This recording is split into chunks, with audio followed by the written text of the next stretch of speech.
Hello, everyone, and welcome back to Bears on Tap, a podcast about the Chicago Bears presented to you by On Tap Sportsnet. I'm your host, Brandon Suarez. You can follow me on Twitter at Bdon300, and today I'm joined by one of my many co-hosts, but our draft expert, Quintin Butkiss Stats. And today we're going to be talking about some offseason stuff, a little bit of the draft, and a little bit of just kind of the stuff that's happened since the last time we talked, which was about 2 weeks ago. But first and foremost, let's check in with our guy, Quintin. Quintin, how are you today, my man? I'm doing good, man. Doing good. It's Friday. I can't complain. How about yourself? Friday.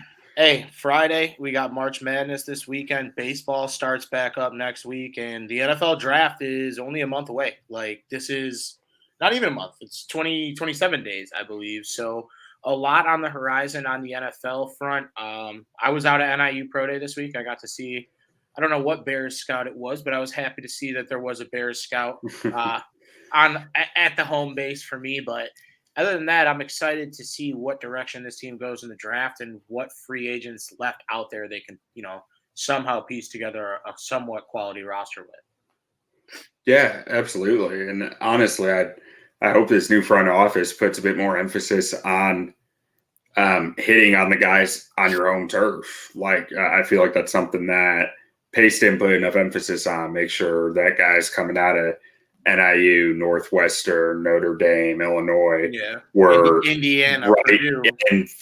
right in their wheelhouse, that they were making sure they did all the due diligence on. Obviously, I don't know how much they did or didn't scout those guys, but it never felt like they targeted those guys in the draft, which makes me wonder how much they did scout them.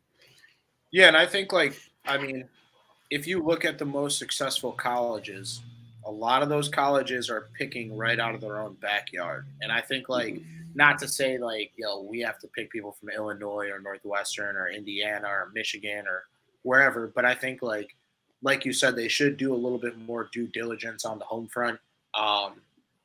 It's just easier to. It's easier for them to get to see these guys and get to know them. 100%. They're right there. 100%. Yeah. So, I guess right off top, since I was there and I got to see at least a workout, I know of actually all four. Yeah, all four players are going to be at that either the rookie pro day or a separate workout. And one of them was a punter Matt Ferentz, linebacker Lance DeVoe, not quarterback, fullback, superback. Everyone's back. Mr. NIU, Clint Rakovich. And then a wide receiver in Tyrese Ritchie. So I thought it was pretty cool that the Bears, to at least pat them on the back, I'll give them that all those players did receive invites because there was only 4. So I thought that was awesome. But, yeah, 2 picks in the second round, a free agency signing that fell through since the last time we talked. So I think let's lead off with that because, we were really hyped about it. We thought it was great for Khyiris Tonga because it gives him – a veteran presence still in that room, despite losing what he had before in Bilal Nichols and presumably Akeem Hicks. So we thought that would be a great signing. Larry Ogunjobi failed his physical and will no longer be joining the Bears, which, again, leaves a giant hole in the middle of our defense because at this point in Khyiris Tonga's career, it has not been put on him to be a 3-down tackle. Well, so I'm going to be honest here. I was a little, and not to try to make it sound like a good thing, but I was a little underwhelmed when I saw the money that Ogunjobi was going to get, and just his production. Let me put it this way: his stats, when you look at his stat line, are very nice, and it makes you wonder why hasn't this guy gotten paid yet? Why has he bounced from team to team? Why has he been in the situation he's been in? And as you start hearing people talking about watching his film a little more and looking at it, he's, for this scheme, they want a 3-tech who can shoot a gap quick off the snap, and he can do that.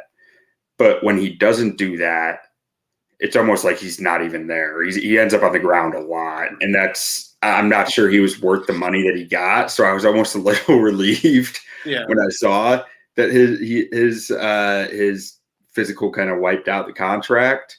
Very unfortunate for him regardless, though. It's probably not a fun moment for him or Ryan Poles. 100%, yeah. Anyone. Matt Eberflus. It's like he came with the receipt. He came with one of the big ass CVS receipts, and we had to bring him back to the store. So Yeah. it is what it is. It happened at a good time though, because we can move on from that. Now they did sign a guy in his place, which we hadn't talked about pre-show. Just dawned on me. A guy from the LA Chargers. They signed a 3-tech from him. I'm failing to remember his name. They did. Hold on one second. Let me pull that up But so they did fill that starting role. They also signed a safety in Dane Cruikshank. Yeah, and I don't know much about Cruikshank other than that he is an athletic freak. Like, he is on the freak list. He's on the freak list, baby. Let's go. And he's had a few issues with health. Yeah. And that he is a very good special teamer. Those are the main things I know about the guy. I saw his name floating around on Twitter, and they said he's a really good hitter. Like, he hits hard too. So that'll be good to have in the safety. He's an ideal strong safety, absolutely, from what I've seen and heard. That's perfect. So the Bears signed 2 players in the absence of the pod. Defensive tackle Justin Jones, and then that's it. Yeah, but they also signed that defensive end from the Colts, and like. The Colts Al-Qadim Muhammad. Yeah, Al-Qadim Muhammad. He's a quality player too. So, like, I think the Colts have had good defenses over the last few years, regardless of the results at the end of the season and their lack of ability to find a quarterback. But I think, Matt Ryan to the Colts. Haven't gotten a chance to talk about that. It doesn't really affect us much, but just like this offseason has been maddening. It has been maddening. Yeah, and it's been insane. This is going to be my shtick for the offseason. Again, and I state, can we sign a real fucking human being? Like, just someone that is like an 87 or like an 85 in Madden. Like, just someone that's real. Like, Khalid Muhammad is a step in the right direction. I really like that signing. Yeah. And I think one of the signings that I said that, like, I wanted really bad, obviously he goes to the Rams because the Rams just have every dollar in the NFL. I wanted to see the Bears pick up Bobby Wagner. I thought at the time, like, I didn't think that he was going to get paid the money that he got paid. So I was completely wrong. 65 million, 5 years. No. I was completely wrong because I thought I called him Bargain Bin Bobby, and boy, did he not get the bargain bin. He got the Brinks truck. So there's a reason why I do the podcast, and I'm not out there putting together the budget for an NFL team because Bobby Wagner would be roasting me on the podcast talking about his free agency trips because I didn't offer him enough money. So glad that happened, but. I think, like, do you know how much we have left in cap space? Because without signing Ogunjobi, 24, I think 24. They were probably able to sign those 2 guys with the amount that they were going to pay Ogunjobi, which I think with a 2-for-1, with 2 players that you can count on, whether they're going to be out there every single play, those guys are going to be out there, majority of them. They're not going to be bench players. I think that's always something that is a positive. And 2, they passed their physicals. So, I mean, I mean, not to be petty, but you're an NFL player. We don't want you out there if you're not able to pass a physical. It's not safe for you, and it's not safe for the people that you're going up against. So, it is what it is. Well, what's even more interesting is that he hasn't signed anywhere else in the meantime. I would hope. So that was what makes me think it must have been a real issue. It would not just like we changed our minds. Is there a cause that was released? No, I would assume it's something with he had a foot surgery, I think, mid-season, or late season. So I'd assume it's something to do with that. Yeah. Also, it's probably some HIPAA violation to figure out exactly why. So I don't even know. Yeah. Dumb question for me, but they also brought in. Maybe you guys talked about last time the Nicholas Morrow signing. Yeah, Nicholas Morrow at linebacker, and then my brother's all-time favorite quarterback. He has his fucking jersey. He's got a nickname for him, and honestly, like, it sucks to say it, but like, until the Bears prove otherwise, I honestly think Trevor Siemian, before his contract is up, will play in the game, in an actual game, like, because, dude, they can't keep a quarterback healthy the way Fields plays. I mean. I'm a knock on wood. Fields, I'm a knock on wood, but Simeon, Yeah. I think, will touch the field. Like, if we had to do, let's put some odds on it. Like, would you say that's at least like a plus 120? It's not like no plus like 500, you know? Yeah, I mean, honestly, I think you might get minus money on that. Yeah, you might get like minus 150. The way Fields. Fields plays like Russell Wilson or Deshaun Watson, where he's going to take a lot of hits. Yeah. We don't have the line. You combine that with the bad offensive line and no wide receivers, he's going to take even more hits. I mean, they need to figure something out with wide receiver, and I'm sure they will. Like there's still some quality lower level guys, like, you know, not guys that you want as your number one receiver, but guys who are quality number 3 receivers on any roster out there that they can go after, and that's what I assume they're going to be attacking wide receiver in the draft and signing multiple of those guys after the draft. But they need to get him some help on that front. Yeah, and I think too, like we talked about this last episode, I think this is the perfect time for, like, even though we've had a 1,000-yard year from Darnell Mooney, like that breakout, like I'm here. Like we all know who Darnell Mooney is. We all praise him for what he does. He is a phenomenal receiver. But like, let the league know who Darnell Mooney is. Let him get to the Pro Bowl, or you know what I'm saying? Like league-wide recognition. I think that with him being the catalyst in this offense, without having crybaby Allen Robinson in there, being a bad influence and a bad teammate and a shitbag. Just that last part was uncalled for, but I just had to put that out there. We'll get to that here because we'll touch on that here in a second, because Allen Robinson wanted to afford a family room that looks like mine, and with the contract that he's getting, I don't think he will.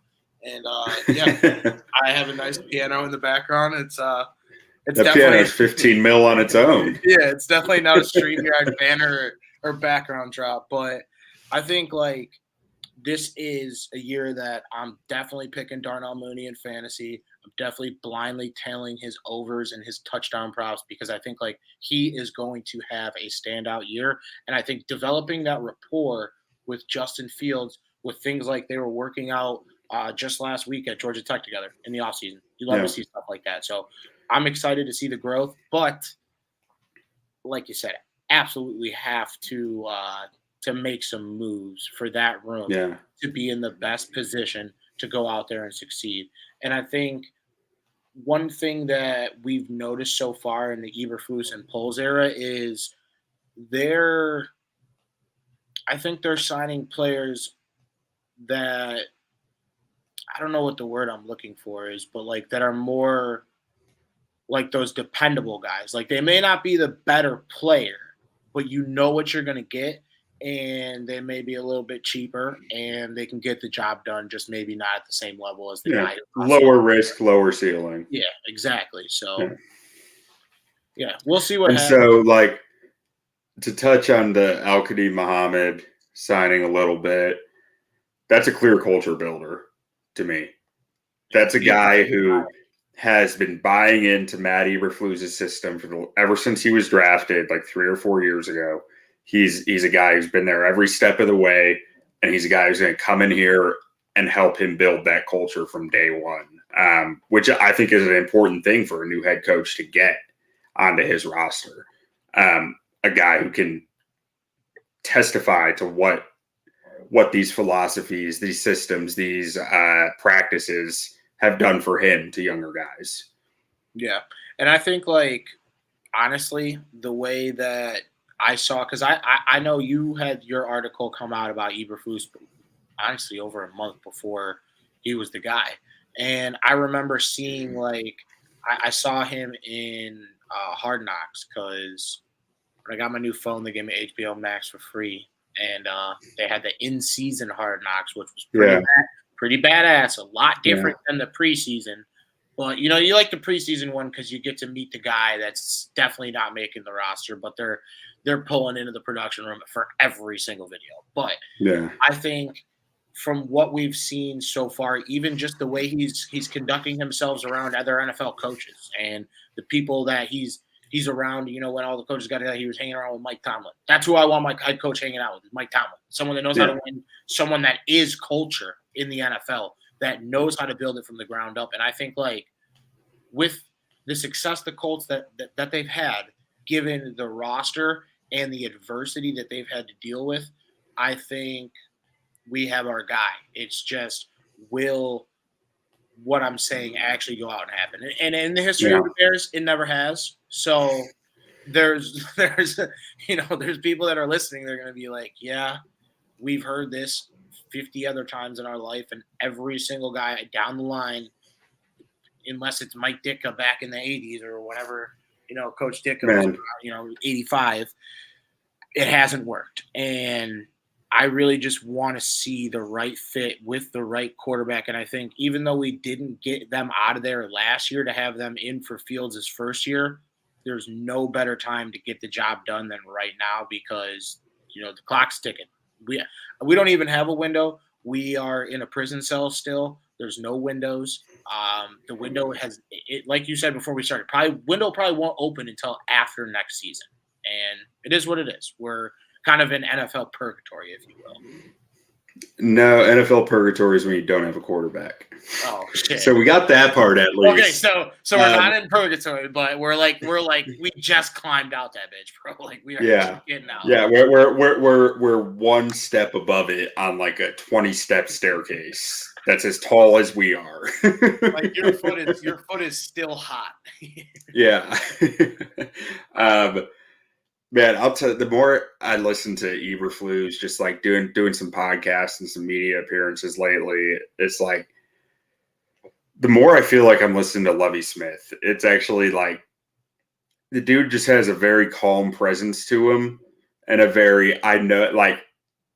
quiet confidence to the way that he talks and goes about stuff, and very matter-of-fact nature in the way that he answers stuff and the way that he discusses the game. And it's nice to hear. I mean, every time we hire a new head coach, it's always about how nice it is to hear from a guy who's different than the last guy. Exactly. And we don't know if that's a good thing or a bad thing until a few years down the road. But like, the guy feels like he belongs in the job that he got.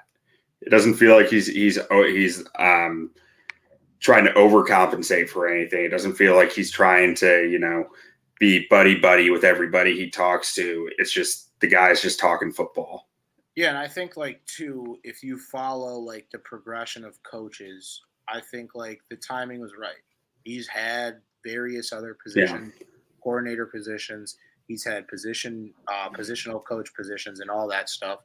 And I know we've heard this before, and I've said this before, not when we hired Matt Nagy because I didn't have the podcast then, but it's good to have a guy. I said it about Sean Desai last year, and I think we got Sean Desai's best punch last year, and I'm almost positive he landed a job somewhere else. But he's in Seattle as co-DC now, and I thought he did a heck of a job last year for what he had out there. I think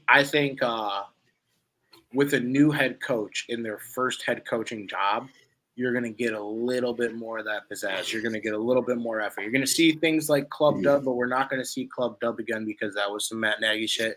You're going to see, Club Flus or something that, Eberflus comes, because he has, what was his acronym? His acronym that he lives by? Hits. Yeah. It's that's hustle. Football. That's real football guy shit, bro. Yeah. Oh, he's a football guy through and through. There's no question about that. The thing that I feel like with him is it feels like he's earned the opportunity without having become an outcast. Yeah. Like some guys like Mark Trestman had become an outcast. He earned the opportunity years ago, but he'd become a football outcast who went up to the CFL. And there's guys who stick around so long waiting for their opportunity and kind of passes them by. And it hadn't passed Eberflus by yet, but he'd earned it though already. Yeah, and he's used to the Midwest. He knows we're a little bit nicer, but we're also a little bit harsher about our football teams. And I think, I don't know, just competitive is what I want to see next year. And I think a big part about the product that we're going to see next year is going to be here in the NFL draft. So I'm going to add a third person, except for that person is not an actual person. It is a beautiful spreadsheet that our guy Quintin put together with potential players that will be available around where our picks are in this year's draft. So I'm going to add this to the stream real quick, and I'm going to let Quintin take over because it's a phenomenal graphic. So let him zoom. Yeah, so I'll just start talking through it. And this is part of a little Excel database. If you played around with the free agency one that I built, very similar. It'll be put out here in the next week or two, probably, for you to go download for yourself and play around with. This is just one of the features in it. I've basically wasted the last month of my life on this thing, so I hope you all enjoy it when it comes out. Starting off, just the draft picks. We got our draft picks here. Bears got a total of 6 picks, 2 in the second round, 1 third, and not one till the 5th. And then I think 2 6th with no 7th. And really here in this potential targets, it's guys who make sense positionally for the Bears and will be around where they're picking, or are currently projected to be around where they're picking. So this list is a lot longer than the one that we're actually going to go through. We can sit here and talk about each and every one of these guys, but that would take hours and hours. For our non-visual listeners, can you go through, just pick one guy and just read what will be on the list, just because they're not going to be able to see it because they're listening on Apple or Spotify? Yeah. So the second guy listed here, who we're not going to talk about in the coming minutes, is Lewis Sign, safety out of Georgia. He's currently got an average big board rank across 5 different big boards I've already put into this thing. There will be a total of 9, I think, by the time I'm done with it, that are averaged together. Average big board rank is 67th. So he's going to be there when the Bears are picking in the second round, might be there when the Bears are picking in the third round, is what it's saying. It's based on analyst big boards, which there's always some surprises in there, but and the Bears need safety. We have on the right side of this graphic, we also have the Bears pre-draft roster. Right now, they have 2 fewer defensive backs than the average NFL team, but they're paying a lot more of their salary cap to the defensive backs right now than the average NFL team, mostly because of Eddie Jackson. I was going to say because of Eddie. Yeah. But they need a starting safety across from Eddie. They just signed Crushank, who is a guy who has potential, but he's not a guy who's ever proven to be able to start. And I have a hunch that this coaching staff is going to be big on competition. Yeah, so he's going to have an opportunity to start. So yeah. Your hunch is very correct. That's what I was getting at.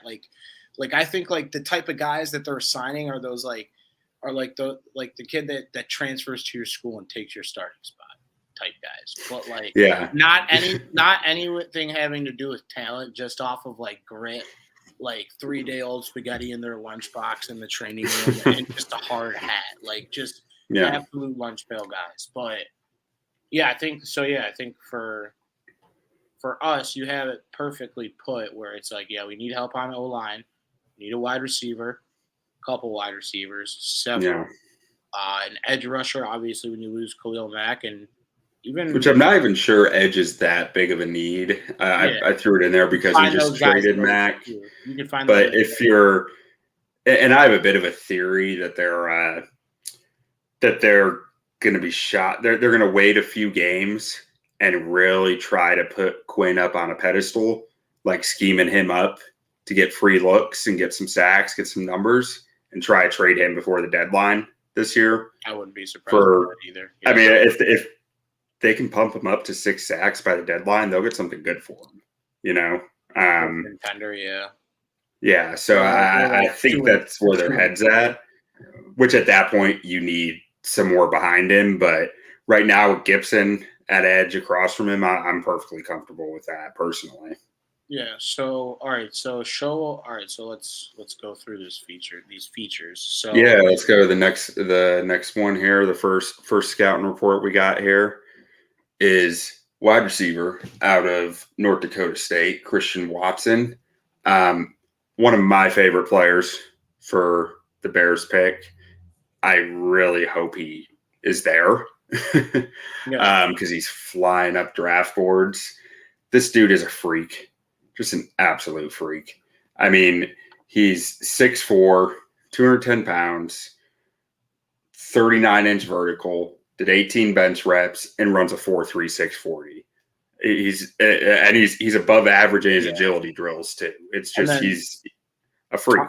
Talk about how that all ties together with the relative athletic score, and I don't know where his actual ranking was, but with numbers like that, he's got to be in like the single tiered percentile of receivers all time at the combine or wherever he works. Yeah, so his RAS, that's relative athletic score, RAS, comes in 9.96, which is 9.96 out of 10, basically.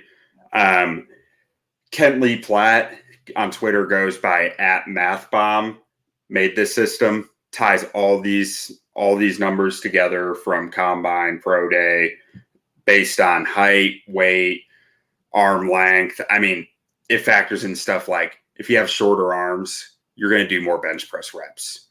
It's comparing you against guys who have arms similar to yours, or you're going to do more bench press reps than a guy with long arms. I mean, or if you're tall, running a 40 at a certain speed when you're 6'4" is a lot different than running a 40 at a certain speed when you're 5'8". And so it factors in stuff like that as well. And so it's basically putting what you did at the combine or your pro day against decent comparables for your size, weight, and saying this out of a score of 10, where do you rank relative to your height, your size as an athlete? And do you think with Watson, his case is that he's moving up because of like things like not necessarily the relative athletic score, but like, let's say one of the things that I always worry about with skill position players from FCS level schools is like, who are they playing? You know, and North Dakota State, I know shit pumps everybody. So it's like, I want to make sure that when he gets to the NFL, he's not shell shocked when, you know, he lines up against a guy like Jalen Ramsey. You know what I'm saying? Yeah. So personally, I think a 4.36 is a 4.36. Yeah. Like that's stuff like that, speed, size like that is going to translate. Whether he has the same type of fight every down, that's something that we won't know till he's out there. But the kid's makeup seems like someone who's not going to have an issue with that. His coaches have praised him for high effort. He's a strong locker room guy. His dad, I believe, played D1 college ball and played some other type of professional football after that. It wasn't NFL, but I think he played somewhere. Yeah. So he's got that background to him, which is something I always love to look for because it's a guy who's been told his whole life what he needs to do to get there and what it's going to be like. So he knows what to expect, and he's been working at it too. So. Yeah.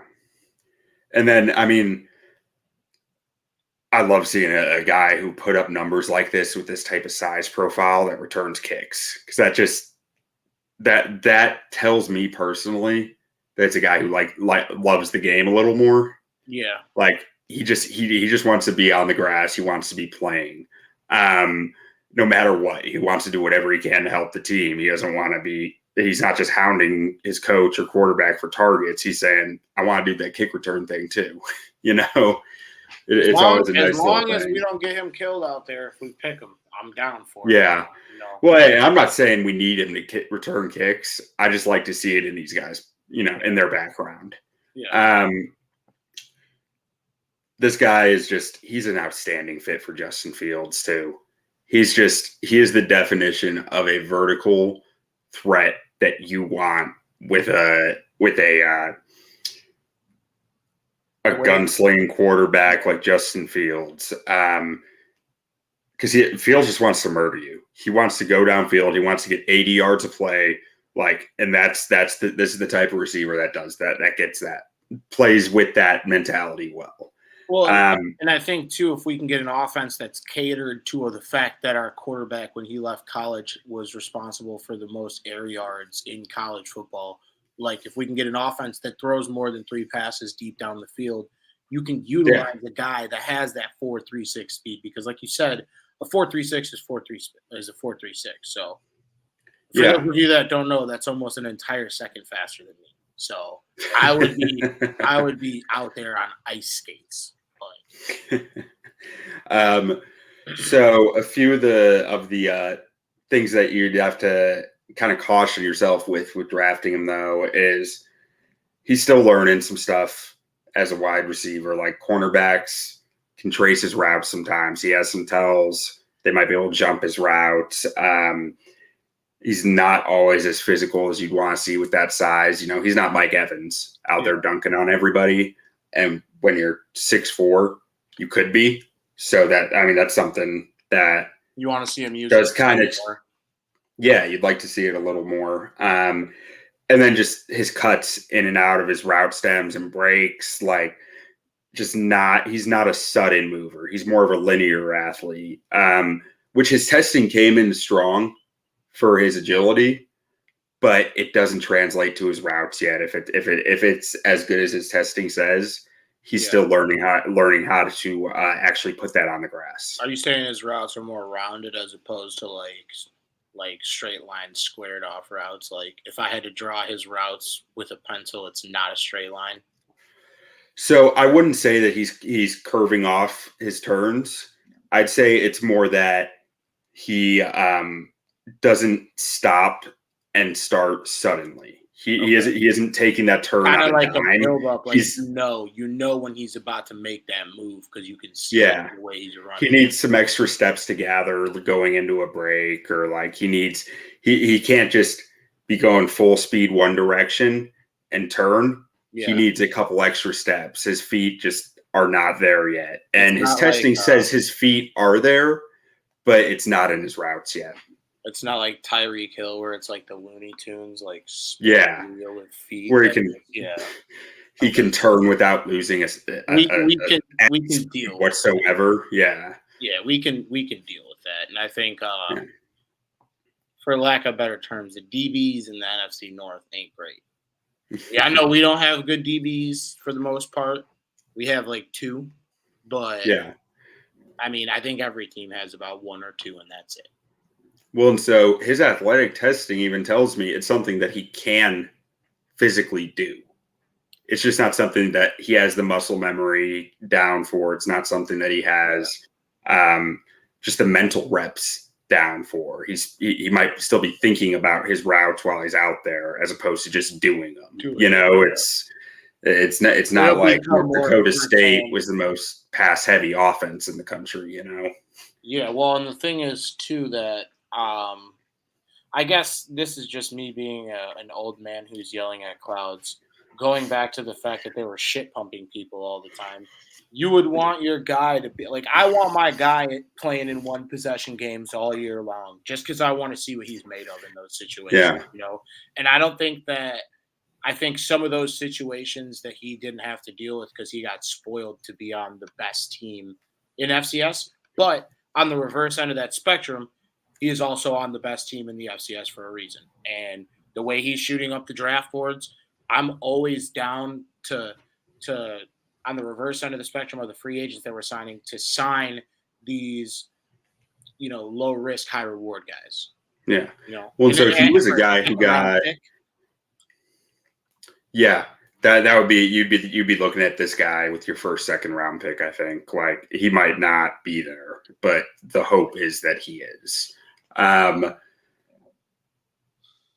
forget why he was under-recruited. He was very under-recruited for some reason out of his control. I was reading about it earlier today, but I can't recall exactly why. If you're curious, it's worth a Google because I feel like it was a pretty good reason. Like it wasn't something completely in his control. I'm gonna pull it up right now. Yeah, I can just go ahead and jump on over to our next guy, who is one of my favorite players in the draft. Glenbard West hitter, alumni, Alec Pierce, Chicago kid, dad played at Northwestern. His mom played volleyball at Northwestern. Somehow Northwestern didn't offer him a scholarship to play football. He had no Power 5 conference offers, actually, somehow, despite being an absolute athletic freak. It actually had a lot to do with, at Glenbard West, they run the double wing T jet offense that is a very heavy run. It actually put him in line almost like a tight end a fair amount of the time. So he didn't get to showcase his wide receiver skills as much as he definitely could have. This guy's an absolute athletic freak. He ended up at Cincinnati playing with Desmond Ridder this year. 9.8 RAS, that's out of 10, so very, very strong. The average wide receiver in this class, that's a RAS of 7.1. He's coming in at 6'3", 211 pounds, long arms, 41-inch vertical, broad jump 129, 4'4", 40. Yeah, so I mean 6'3" with a 41-inch vertical. Like, this guy is going to catch over just about anything, and once he gets up. His agility came in around average, so that's really the downside athletically, and a bit smaller hands than average. But still pretty close to average. His hands came in at 9. The average is 9.4 inches. Yeah. So not detrimental, but something to kind of make note of, I guess, if you're looking for reasons to knock him. As you said, big frame. He's a tough player. He works the middle of the field. He can play inside, outside. Does well making contested catches. And one thing that I do also like about him is at Cincinnati, because of the way that he played in high school, when he got to college, they weren't completely sure what he was. They just knew he was an athletic freak. So he had to work his way up through special teams just to be playing at wide receiver. This kid has had to work for everything in his football life, and I absolutely love that, especially given his athletic profile. Can make some circus catches and cares a lot about the technique of his game. He puts a lot of work into this stuff. He's not someone who is just going to skate by on his athletic ability. He's a guy who wants to be as good as he can possibly be, and that's a high ceiling with his athletic traits. Kind of like an Edelman, but way more like athletic, if you will. Yeah. It is a 5-6 inch taller Edelman who can jump 41 inches. I think too. One of the things though too is, you want players from that Cincinnati makeup, because Cincinnati's the first group of 5 team to make it to the college football playoff. And, you want winning players on your team that go out there and make winning plays in crunch time. And I think I wasn't a huge Cincinnati fan, but I do recall seeing him play, and I was impressed. I wasn't too impressed when they played Alabama, but I don't think anyone expected much of Cincinnati in that game. Yeah. Some of the knocks on him here: press coverage. He hasn't faced a ton of it, and based on the scouting reports that I'd read, I think he could struggle with it some. Personally, I'm not sure about that. I think this kid's a competitor, man. He just wants to beat people, and when you take that dog attitude to press man corners who have that dog attitude, it's just a dog fight, and his athletic traits say that he'll be able to stick around in that fight. But his agility, like I said, it's average based on the testing. Another thing where, like we said with the last guy, he's still kind of learning how to use it on the field in his routes. His route tree isn't the most developed thing on earth, so that's going to take a little bit of time. But we know he has the tools to do it. And every sign here is pointing to the work ethic to achieve it. And then the last thing here is just not as explosive in and out of his route, like in his route breaks. Like, when say that you're running like a deep corner route, when he hits, say it's the 15-yard line, 15 yards downfield, and he's going to break out towards the sideline. He gives those when he hits that break, he's not immediately separating from the guy. He's not using his explosiveness to just burst away from that guy. Some of that could be route running technique and understanding and savviness.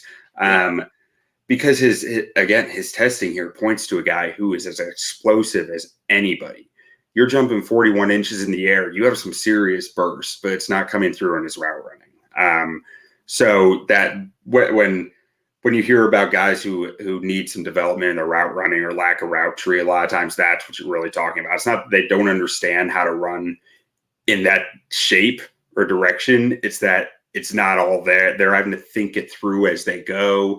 They're having to think about how many yards am I from the line of scrimmage, and their muscle memory just isn't there to hit that cut on a dime. So that's where this guy will take a little bit of development. But I mean, I think he's going to be very good. He also just graduated with honors from the engineering college at Cincinnati. So very smart guy as well. Yeah. No, so you get the full package when you draft Alec Pierce, and he's a local kid. He's going to be at the Bears local day next week. Oh, really? Perfect. Yeah. And I think one of the things that NFL franchises have missed out on in the last 2 years because of COVID was those local pro days. And yeah, it's not necessarily like set in stone that you'll be signing players from those pro days, but kind of to the point that we were talking about earlier, it gives you that opportunity to look at a guy that is playing 2 states over at Cincinnati, right in front of you, running routes with potential backup quarterbacks that you could select later, sign in UDFAs for practice squad, something like that. So gotta love the NFL trying to do stuff like that again, obviously with the world opening back up, but still want a minor league system of some sorts that they deserve because there's a need for it, especially on the developmental side, but that's a conversation for another day. Why don't you roll into the next prospect? Let's see who we got next year. Yeah. Next up, we got George Pickens here, who admittedly is the I have not looked at. I have not looked at Pickens as much as I have the previous 2. That's the fight guy. Oh my God, that's the fight guy. He punched the dude. Was it Georgia Tech? I think it was. Yeah, it was Georgia Tech. Oh, hold on. Can you pull the fight video up too? I don't got it. I would pull it up, but my computer might freeze on me. I'm already doing 2 things, and it's not good for this stuff. I'm gonna try and pull it up while you're talking. Rocket. So, George Pickens, extremely athletic. Another guy's extremely athletic. 6'3". He's a little lighter though, thinner frame. Comes in at 195. Long arms, but small hands. And honestly, his testing was not as impressive as I thought it would have been. Yeah. But this guy he has the makings of a number 1 wide receiver. Absolutely. Physically. I think he was George as well. If you look at George's receivers from last year, in my eyes, they're number 1. Oh, yeah, absolutely. Like most of these guys are a college number 1 receiver, though. So I should specify that he has the makings of a number 1 NFL wide receiver.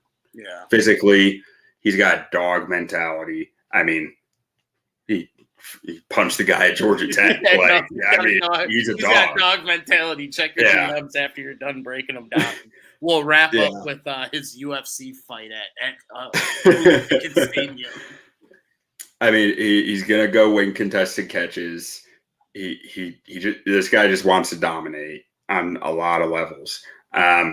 Obviously, some character concerns. Suspended for fighting in that Georgia Tech game. He missed the first half of a college football playoff game because of that, I believe. So, wasn't the smartest decision he ever made. He almost missed the whole game. I think I was reading earlier.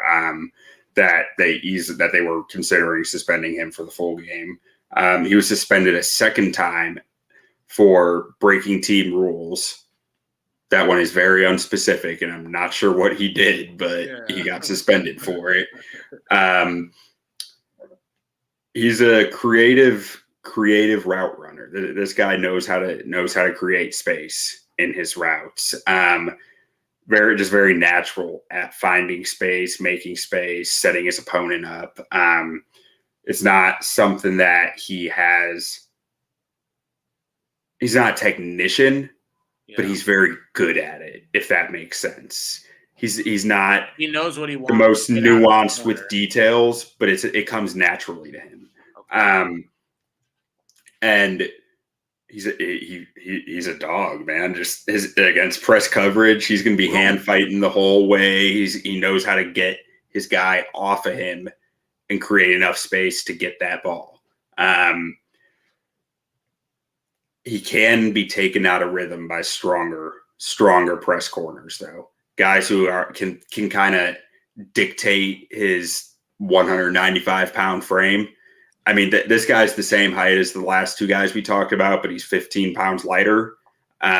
With an attitude problem. With an attitude. Yeah. So. And then he tore his ACL at the start of this past season. He played the last 4 games of the season. So he did put that tape out there that, he's still. That's pretty impressive. That's a very. He came back. Yeah.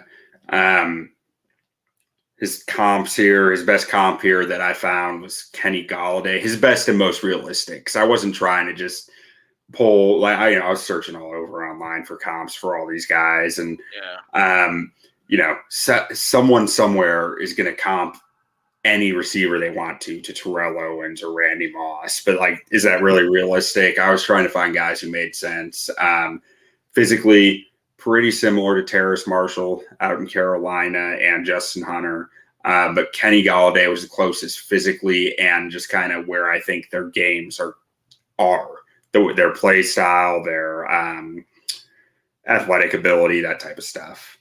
So one thing that we haven't talked about with the other prospects that I think light needs to be shed upon is the definitely not made up fun fact. And and for George Pickens, definitely not made up fun fact is football is his second love. His first love was and always will be organizing flash mobs. So incredible work. Just on the side and the bottom, I've been looking at those and cracking up at those. But for our audio listeners, I've been talking to agents, talking to family members, trying to find all these fun facts on these guys, and this was a shocking one. Hey, flash mobs, face punches, hand fighting at the line. I don't know. Sounds like a pretty gritty guy. I sent to you on Twitter the video. Oh, okay. Yeah. I'll have to pull that up. I'll do it after the show. Yeah. All right, let's see who we got next here. Oh, so I keep saying one of my favorite players in the draft. That's because most of these guys are some of my favorite players in the draft because I picked out who we were going to talk about. But Tyler Smith, if you read my article about the nastiest offensive linemen in the draft from about a week ago, he was first team all nasty. Offensive tackle. This dude likes to shake it up a little bit. Likes to brawl a little bit. High raz, not outstanding, coming at 8.76, but he's definitely an athlete. Big old hands, 10 3/4 inch hands. This dude's got mitts. Yeah, when he gets his hands on you, you're done. He ain't letting go. 25 bench reps. So along with those hands, he's got the upper body strength to dictate where you're going, dictate your direction, where your pads are facing, any of that. I don't really care about 40-yard dash for an offensive lineman, but he's above average in the 10-yard split, which is something I care about on the line. I want to see how fast these guys can explode out of a stance and get 10 yards downfield. And he's above average in that aspect. has the agility to get out on the move, to get out and reach blocks on the second level. So this is a guy who can definitely make a move inside to offensive guard, whereas aggressiveness might actually suit him better. But at the same time, if you want him to tackle, there's no reason you can't put him there first and develop him. Just a violent disposition on this dude. Can fit any scheme, really. He's got the athletic traits for any scheme, and his nastiness will go anywhere. It'll play anywhere.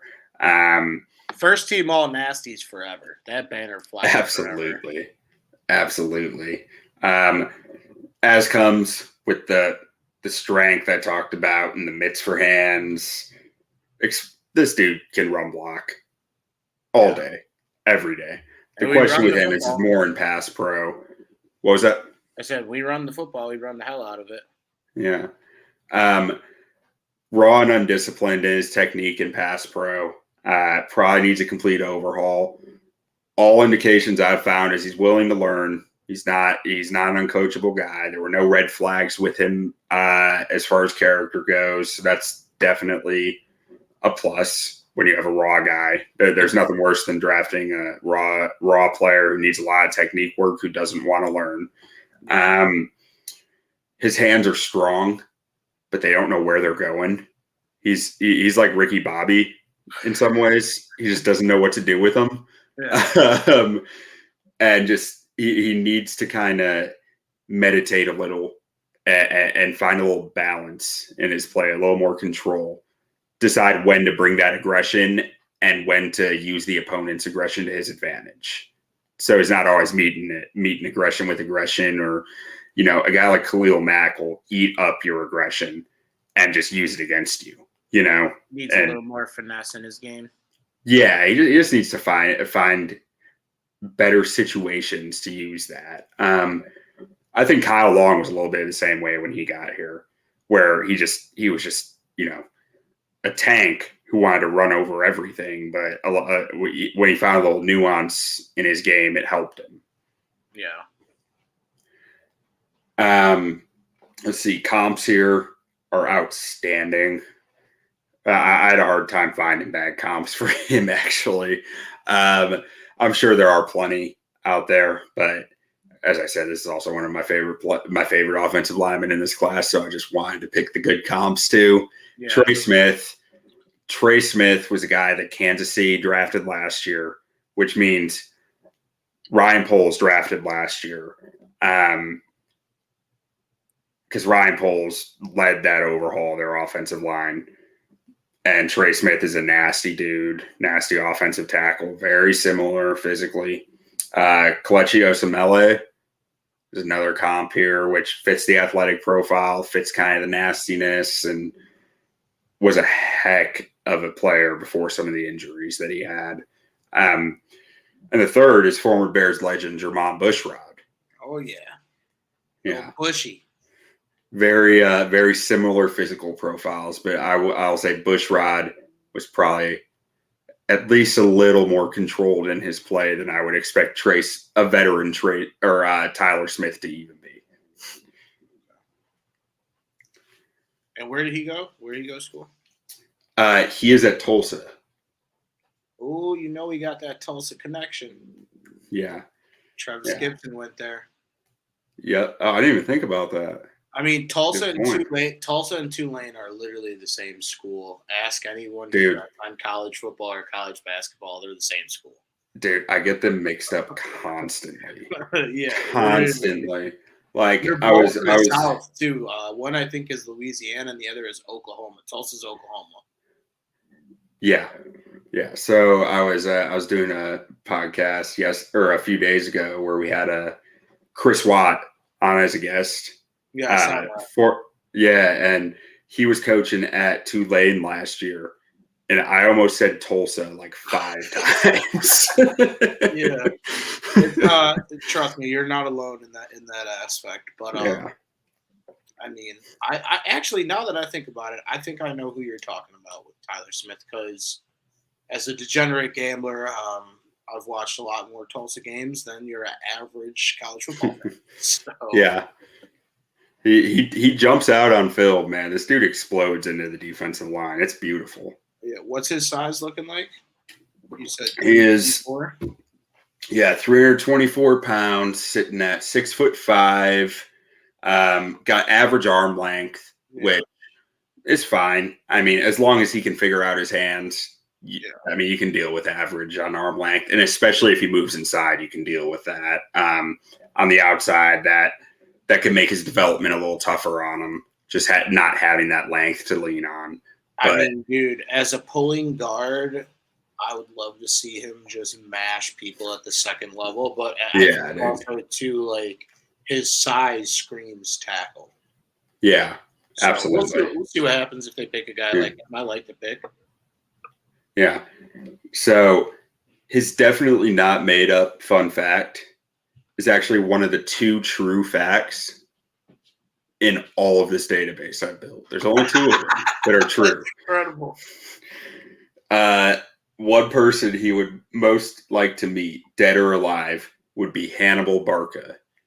And I do not remember who Hannibal Barca is, but his player profile on Tulsa's website said this, just randomly. Hannibal Barca. Hannibal was a Carthaginian. Yeah, he was that. General and statesman who commanded the fourth is, dude, I sound like Tyson right now. Commanded the forces of Carthage in their battle against the Roman Republic during the Second Punic War. He is widely regarded as one of the greatest military commanders in history. So if the Bears don't draft him, he's probably going to the Commanders. Oh, God. I hope not for his sake. Tinfoil hat theory, which since I have go ahead. Since I have the platform to say it, and we won't get into details because it's not important, but on the topic of Commanders, Daniel Snyder should be nowhere near an NFL franchise. No, he really shouldn't. No.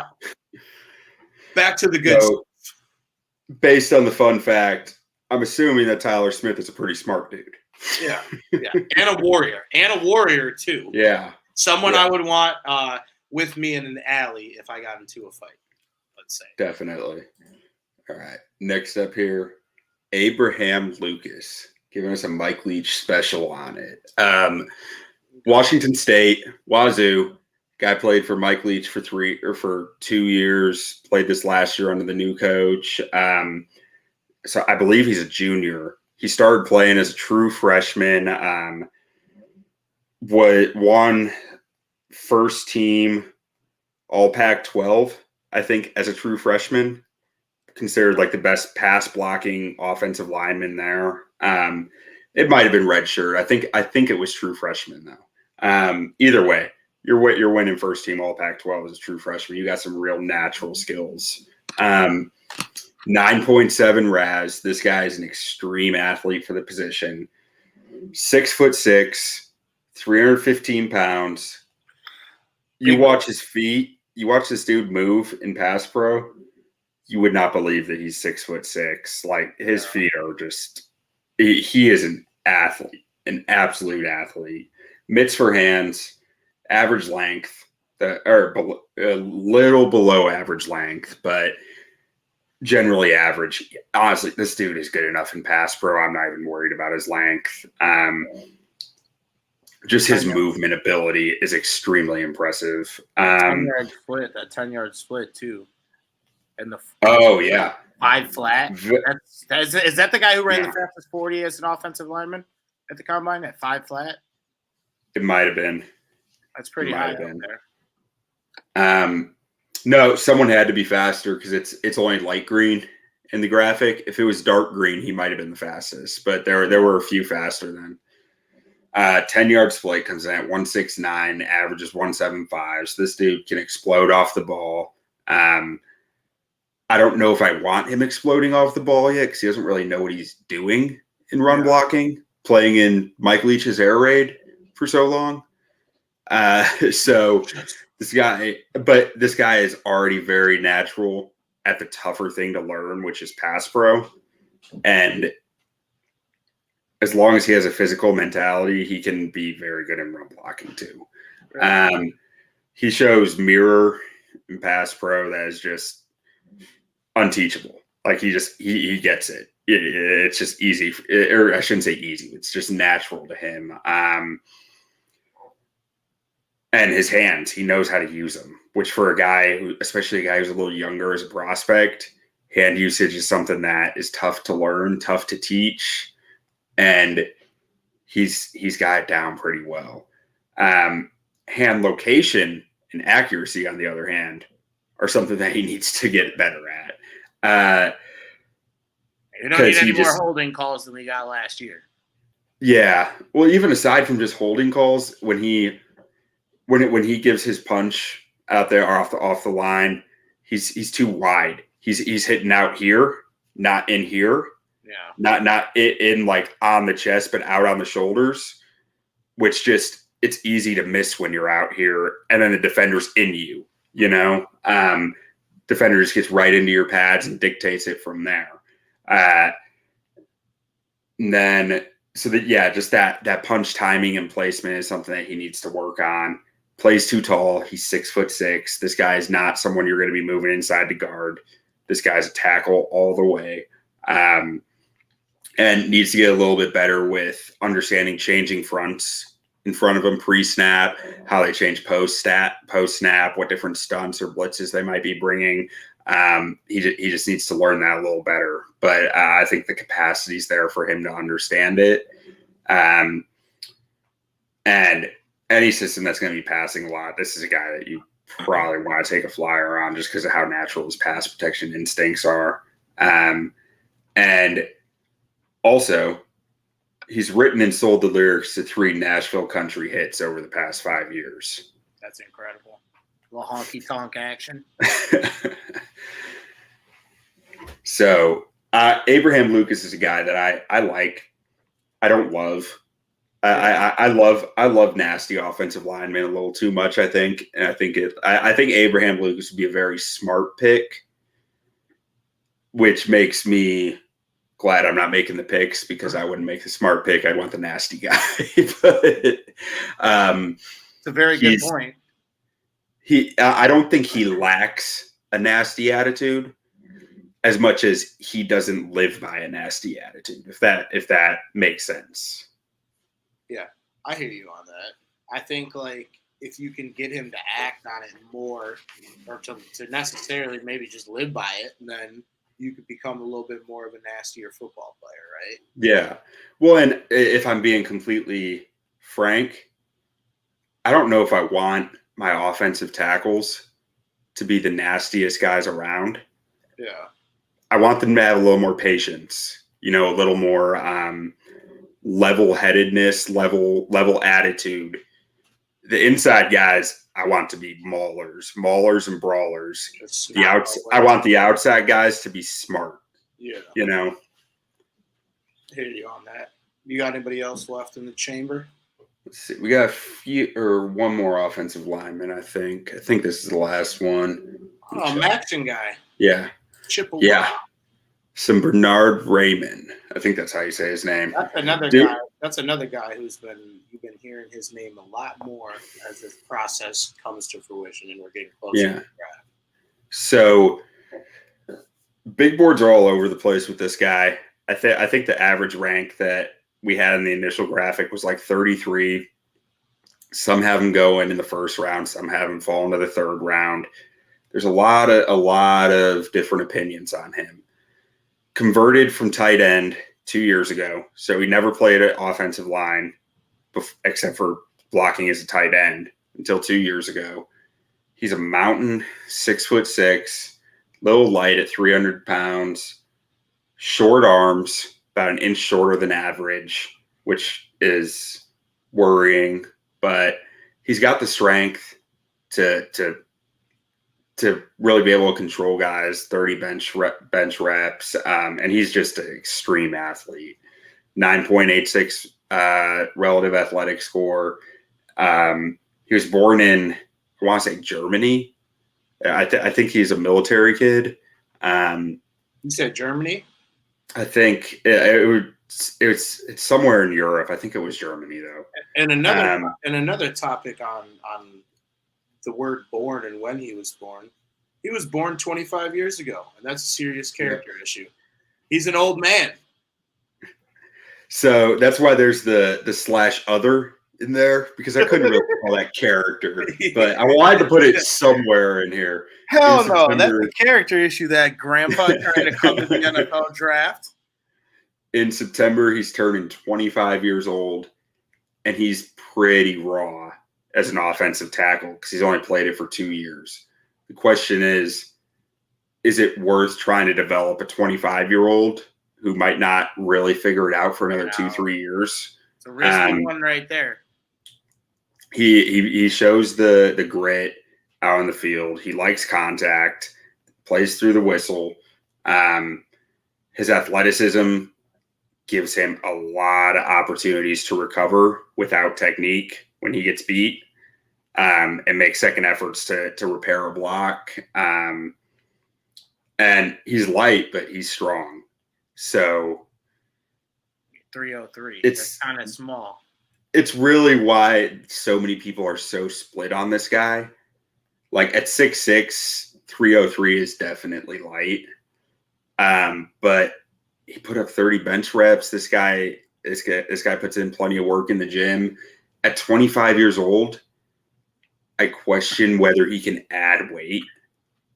You also got to remember he was a tight end too, so that weight that he's added is all like to be 303. Yeah. He had to add a lot of weight. I don't know where he was playing that before, but he wasn't 303. I'm not sure.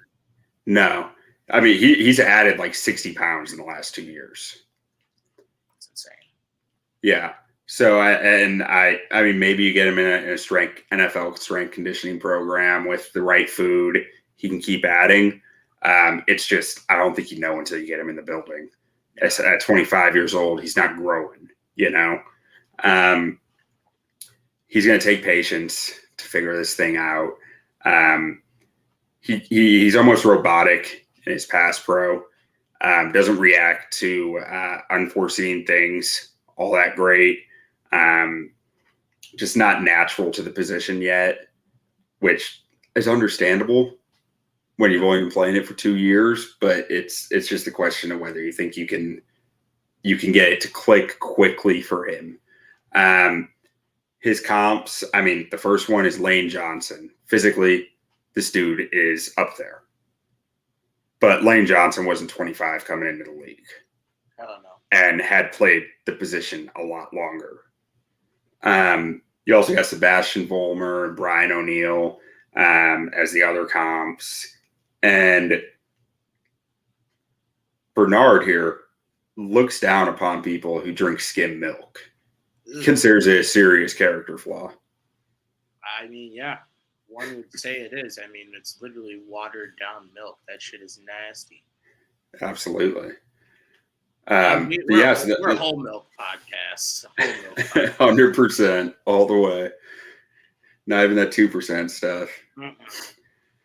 But yeah, so that's the last guy here. So those are the guys who I'm kind of interested in at the moment. For the Bears. And I think like one final note to wrap up on ramen is like I said ramen like the food, but that might be right. I should put a phonetic spelling in this. Yeah, like if you don't get this signing right, Ryan Poles, you're going to be eating ramen. I'm not too sold on spending a second round draft pick on a player that has only played the position for 2 years. Neither am I. You see this a lot with like the converted like power forward that's playing tight end. But those guys are UDFAs. Those guys are 5th, 6th, and 7th round picks. I'm not saying the kid's not going to be good or he's not a great prospect, but I want someone who was born playing little league football with the stripe on their goddamn helmet, running, laps around the field with the garbage back on. I want someone who was born to be an offensive lineman, someone that we pick in the second round. I'm not necessarily sold on that, but who was the guy the Eagles took a few years back? The rugby player. They took him in like the 7th round. He's their starting tackle now. I have to look it up, but So he was kind of similar to this. I think he was a little older, not 25, but a little older, inexperienced in the NFL, but also he got to be their swing tackle for like 3 years playing behind Jason Peters and Lane Johnson. Like, so he learned from literally the best. Yeah, and wasn't pressed into play immediately, which is where my worry would be with Raymond. Yeah, we need that guy that's ready now. And, I mean, for me to jump off the ledge, if he's not ready now at 25, when will he be ready? We don't have the time to wait. So we'll see what happens. But I think, again, blew me out of the water. I did not expect the level of detail on this for the show today. So this was a treat to have, and something that I look forward to looking at over the next month or so prior to the NFL draft. But yeah, other than that, I mean, we're going to start pumping out the draft coverage. Pro days have all pretty much taken place. The combine obviously is dead and gone. That happened about a month ago. But yeah, we're gonna get together as a group and put together like an official mock draft. It'll be a little bit different than last year because we did individual articles for each pick, but there will still be a plethora of draft coverage headed up by myself and Quintin over here, who I guess I'm just like the voice, and Quintin is the stats and the numbers. But I mean, dude, Quinn put the team on his back today. Greg Jennings. Thanks. I'm glad to.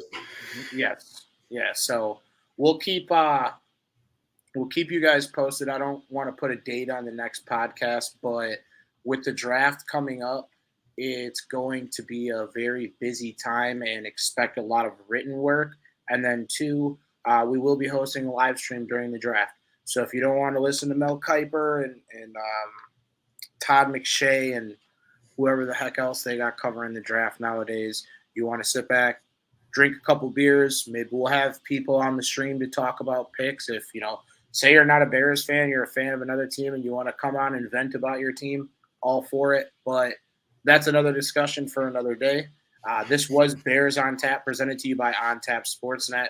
I'm your host, Brandon Suarez. You can follow me on Twitter at Bdon300, and then you can follow my co-host Quintin at ButtKissStats. Stay tuned to our website, ontapsportsnet.com, for all this written work. And then check Quintin's Twitter out, because he puts a lot of, he had the free agency model. He has this model for the draft. And I'm pretty sure you said you have this for every single team. Yeah. So this so it's extensive. Here. This first graphic has that this is a drop-down box right here that you can pick any team. It'll give you all this same information. And it's got, for these profiles, I got about 360 players worth of profiles in there. It's not, the document isn't released yet. I'm still working on injury data and character issue data. But in the next week or 2, it will be out.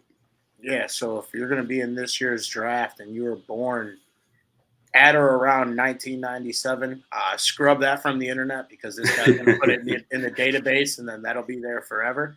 But yeah, this was a fun episode, an informative episode, and for our people that weren't as familiar with draft prospects coming into this episode, I hope you took a couple learning points from these prospects away. And honestly, I'm really looking forward to seeing which way it goes. But we'll be here to cover it for you, whether it goes right, whether it goes wrong, or whether we end up trading draft picks, because that seems to happen every single draft. Trade down. Hey, trade down. I like the stick and pick, but we know we'll probably get one trade. But like I said, this was Bears on Tap, presented to you by On Tap Sportsnet.